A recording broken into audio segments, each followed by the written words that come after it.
नमस्कार, मी कविता स्वागत करते तुमचं सगळ्यांचं माझ्या यूट्यूब चॅनलमध्ये. तर आजच्या व्हिडिओमध्ये आपण बघणार आहोत की जे छोटं माप असतं 28, 30, 31 या मापामध्ये जास्त करून शोल्डर उतरण्याची समस्या येत असतात किंवा मग मुंड्याजवळ रिंकल्स येतात, शोल्डर पट्टीजवळ रिंकल्स येतात. तर हे का येतात? तर असे जर झालं तर आपण समोरच्याला कस्टमरला सजेस्ट करतो की तुम्ही गळा छोटा घ्या, मोठ्या गळ्याने शोल्डर उतरतं. पण आपण जर कटिंगमध्ये काही बदल केले तर ही शोल्डर उतरण्याची समस्या आपली ही नाही होणार. तर सगळ्यात पहिले बघा, मी इथं 28 साईजच्या ब्लाऊजची इथं कटिंग दाखवणार आहे. तर आपण पुढच्या भागाची इथं कटिंग बघणार आहोत. पुढच्या भागातच आपल्याला थोडेसे चेंजेस करायचे आहे. तर शोल्डर टाकून घेतला आहे मी इथं 5वर, त्यानंतर 2.25वर गळा रुंदी घेतली आहे. आता 2.25वर गळा रुंदी काय घेतली? कारण की मला पायपिंग करायची आहे. जर पट्टी लावायची असेल तर ती गळा रुंदी तुम्ही 2वर घेऊ शकता. त्याआधी आपण 1.5 इंच हे हुक पट्टीसाठी एक लाईन आपण सोडून दिली आहे. त्यानंतर इथं गळ्याची लांबी टाकणार आहोत. तर गळा लांबी इथं मी 7वर घेतली आहे. आता छोटं माप हे म्हणून पुढची गळ्याची लांबी आपल्याला कमी नाही घ्यायची आहे. उलटं जेवढं छोटं माप तेवढं पुढचा गळा आपल्याला मोठा घेतला पाहिजे. जेवढी आपली चेस्ट साईज कमी असेल तेवढा पुढचा गळा हा मोठा घ्यावा लागतो. 7.5-8चा पण आपल्याला गळा हा मोठा घ्यावा लागतो. त्यानंतर खालची गळा रुंदी जी आहे ती आपल्याला 1.5 इंचांनी वाढून घ्यायची आहे वरच्या गळा रुंदीपेक्षा. आता त्यानंतर मुंड्याचं माप टाकून घेऊया. गळ्याचं माप टाकून झालं आहे आपलं. त्यानंतर इथं मी मुंड्याचं माप टाकणार आहे. तर मुंड्याचं माप आपल्याला इथं मी 5.5वर हा मुंडा टाकत आहे. 5.5वर मुंडा घेणार आहे. आणि त्यानंतर बघा, ही लाईन आखल्यानंतर आपल्याला थोडंसं आहे बघा, थोडीशी तिरप हे बघा, हे थोडंसं आपल्याला मध्ये यायचं. 2 लाईन इतकं आपल्याला मध्ये यायचं आहे आणि एक तिरपी लाईन आखून घ्यायची आहे, जेणेकरून आपल्या जे मुंड्याजवळ आहे ते रिंकल्स पडणार नाही, तेवढा कपडा आपला कट होईल. आता त्यानंतर छाती माप टाकून घेऊया आपण.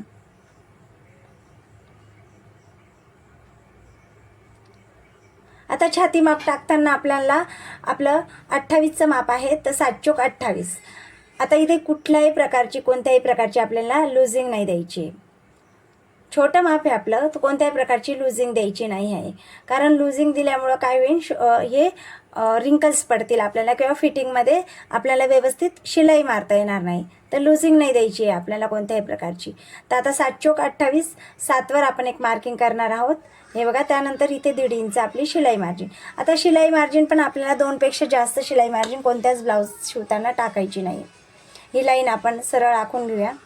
आता त्यानंतर इथं मुंड्याला सेप द्यायचा आहे. आता पुढचा मुंडा हा आपण 1 इंचावर टाकतो. पुढचा मुंडा आपण 1 इंचावर किंवा 1.25 इंचावर टाकतो. हे छोटं माप आहे, तर इथं मी 1.25 इंचावर मुंडा घेत आहे. आता या सर्व गोष्टी ना, आपलं साईज जरी 28 असली तर आपल्या शोल्डरचं माप किती आहे, शोल्डर जर खूप जास्त असेल तर हे मुंड्याचा आकार देण्यामध्ये शोल्डरच्या मापामध्ये फरक पडेल. पण आता आपण फक्त 28 साईजच्या ब्लाऊजसाठी बेसिक कसे माप टाकले पाहिजे ते बघणार आहोत. हे बघा, ह्या प्रकारे आपल्याला मुंड्याला सेप देऊन घ्यायचा आहे. आता बघा, तो जो आतमधला जेवढा कपडा आहे ना तो कट होईल ना, तर आपल्या मुंड्याजवळ रिंकल्स नाही पडणार. तर इथं आता मी गळ्याला गोल सेप देऊन घेत आहे. तुम्ही जो पाहिजे तो सेप देऊ शकतात.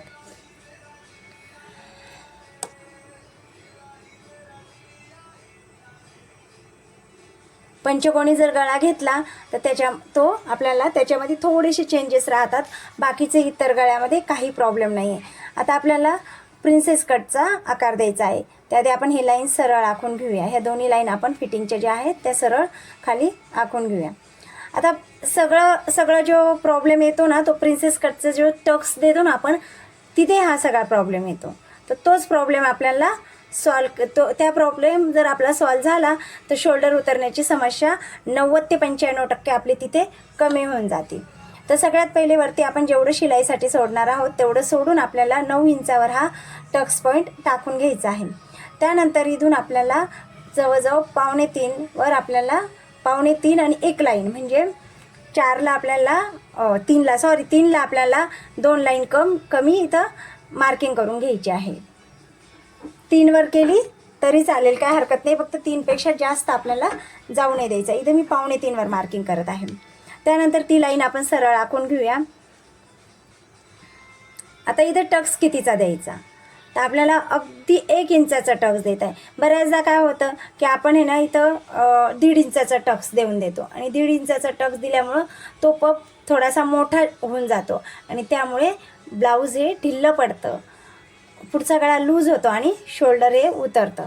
तर बघा इथे 1 इंचावर आपल्याला हा टक्स द्यायचा आहे आणि वरती जेव्हा आपण टक्स देऊ ना, तर तो पण आपल्याला तिथे पण आपल्याला कुठल्याही प्रकारची कटिंग करायची नाही. तर बघा इथे 1.5 इंचावर एक मार्किंग करून 1 इंचावर एक मार्किंग करायची आहे आणि ती लाईन आपल्याला, आणि इथं जसं आपण प्रिन्सेस कटला सेप देतो ना, एवढा सेप द्यायचा नाही आहे, कारण आपलं चेस्ट साईज खूप कमी आहे. 28 माप म्हणजे चेस्ट साईज खूप कमी आहे. जर तुम्हाला कप्स टाकून ब्लाऊज शिवायचा असेल तरच तुम्ही प्रिन्सेस कटला वरती थोडंसं कट करा आणि खाली पण असं जो आपण प्रिन्सेस कटला सेप देतो त्या प्रकारचा सेप द्यायचा आहे.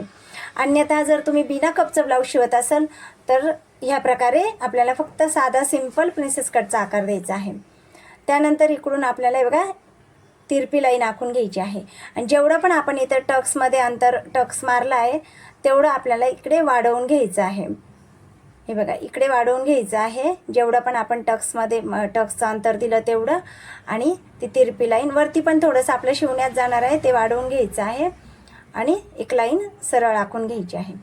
आता वरती आपण मुंड्याजवळ जो प्रिन्सेस कटचा टक्सला सेप दिला आहे तिथे मात्र आपल्याला काहीच कट नाही करायचं आहे. नॉर्मल काहीतरी लाईन आपल्याला आखून घ्यायची आहे. तिथं आपल्याला अर्धा इंच पाव इंच असं काहीही कट करायचं नाही आहे. त्यानंतर आपल्याला शोल्डर थोडंसं गळ्याच्या साईडने डाऊन करून घ्यायचं आहे.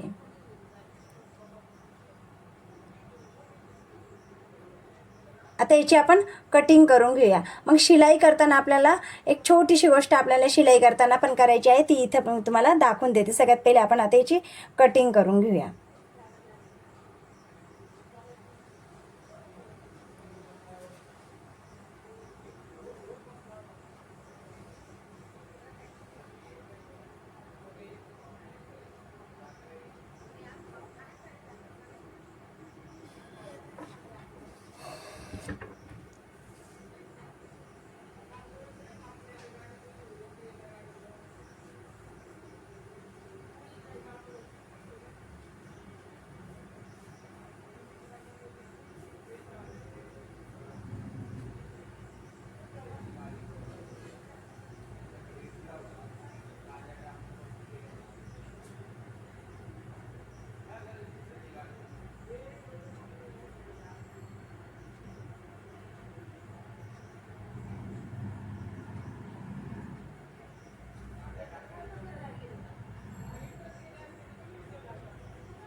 हे बघा इथे अगदी थोडंसं आपल्याला इथून कपडा कट करायचा आहे, जास्त कपडा आपल्याला तिथून कट करायचा नाही आहे. आता बघा आपण जर खूप जास्त कपडा कट केला तर इथं मोठा पप तयार झाला असता, आणि जास्त मोठा पप जर तयार झाला तर शोल्डर ही उतरतं आणि पुढचा गळा हा लूज पडतो. आणि आता मुंडा जेव्हा आपण आखतो ना तर त्यानंतर आपल्याला तो जेवढा आहे तेवढा आपल्याला बघून घ्यायचा आहे. आता त्यानंतर आहे ना, जेव्हा आपण शिलाई करायची असेल ना त्यावेळेस गळ्याच्या साईडने थोडंसं आपल्याला कट करायचं आहे. बघा इथून थोडं वरतून जास्त घ्यायचं आहे आणि खालून कमी कमी करत तिरपा कट करायचा आहे.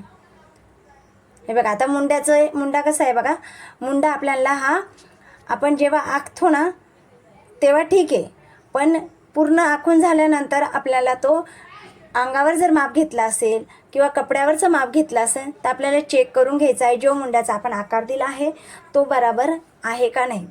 जर तो कमी झाला असेल तर खालच्या साईडने आपल्याला थोडंसं लाईन वाढवून तो मुंडा आपल्याला वाढवून घ्यायचा आहे, किंवा तो जास्त झाला असेल तर वरती लाईन आखून वरतून आपल्याला मुंड्याला आकार द्यायचा आहे. कटिंग करायच्या आधी हे सगळं करून घ्यायचं आहे.